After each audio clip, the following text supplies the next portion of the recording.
दोस्तों, राजस्थान और गुजरात के बीच खेले गए मैच में अंपायर और मोहम्मद सिराज से हुई लड़ाई पर अब हार के बाद खुलासा करते हुए रियान पराग ने जो कुछ बताया है वह सुनकर तो आपकी भी आंखें फटी की फटी रह जाएंगी।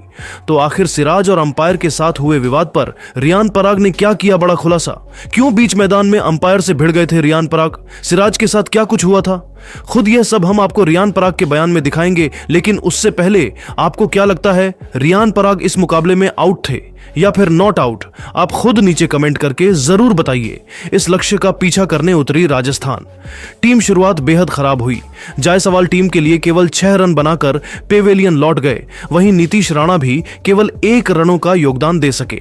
यहां तक कि रियान पराग और संजू सैमसन मिलकर टीम के स्कोर को आगे बढ़ाने की कोशिश कर रहे थे, लेकिन रियान पराग भी 26 रनों का योगदान देकर पवेलियन की शोभा बढ़ाने चले गए। वहीं ध्रुव जुरेल भी केवल 5 रन बना सके, लेकिन संजू सैमसन और सिमरन हेटमायर ने मिलकर मैच को पलटने की पूरी कोशिश की। ये दोनों बल्लेबाज टीम के लिए तेजी से रन बटोर रहे थे, लेकिन ये दोनों बल्लेबाज पेवेलियन लौट गए और फिर 156 रन पर ही राजस्थान ने 9 बल्लेबाज खो दिए और देखते देखते गुजरात ने इस मैच को अपने घर में जीत लिया। लेकिन दोस्तों, भले ही यह मुकाबला गुजरात में जीता हो, लेकिन रियान पराग के साथ अंपायर और सिराज के बीच हुए विवाद की चर्चा जमकर हो रही है। आपको बता दें कि रियान पराग अपना विकेट गंवाने के बाद बेहद निराश हो गए, क्योंकि अंपायर ने उन्हें आउट दिया था। लेकिन रियान पराग ने रिव्यू लिया, उसके बाद भी बड़े स्क्रीन पर देखा गया तो वह आउट थे, लेकिन वह इस डिसीजन से बेहद निराश थे। उनका कहना था कि गेंद बैट पर बिल्कुल भी नहीं लगी है, लेकिन अंपायर के डिसीजन से उन्हें पवेलियन जाना पड़ा।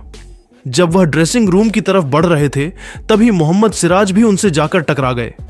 यहां तक कि सिराज ने उनके कंधे पर जोर से एक थप्पड़ भी मार दिया। इसके बाद रियान पराग और भी ज्यादा भावुक हो गए और अब अंपायर और सिराज के साथ हुए विवाद पर खुद रियान पराग ने बड़ा खुलासा करते हुए जो बताया है, सुनकर तो आपके भी होश उड़ जाएंगे। तो चलिए अब हम आपको ध्यान पर आपके बयान को दिखाते हैं। क्या कुछ उन्होंने कहा है। रियान पराग ने हार के बाद इस विवाद पर खुलासा करते हुए बताया कि गुजरात की टीम ने इस मुकाबले में बेईमानी करके मैच को जीता है।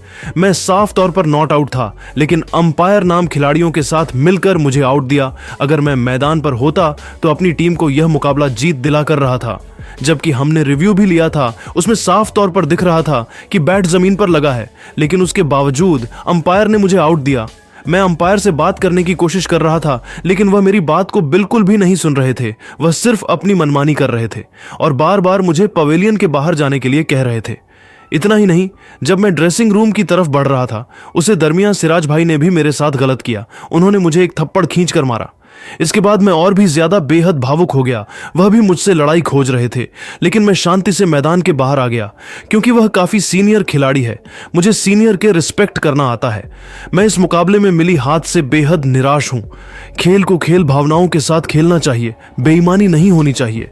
इस मुकाबले में साफ तौर पर दिख रहा था कि बेईमानी हुई है। तो दोस्तों, देखा आपने, खुद रियान पराग ने खुलासा करते हुए बता दिया कि क्यों अंपायर और सिराज से भिड़ गए। लेकिन अब आपको क्या लगता है, अंपायर ने रियान पराग को गलत आउट दिया था? आप खुद नीचे कमेंट करके जरूर बताइए और ऐसी ही नई नई वीडियो के लिए हमारे चैनल को जरूर सब्सक्राइब करिए। धन्यवाद।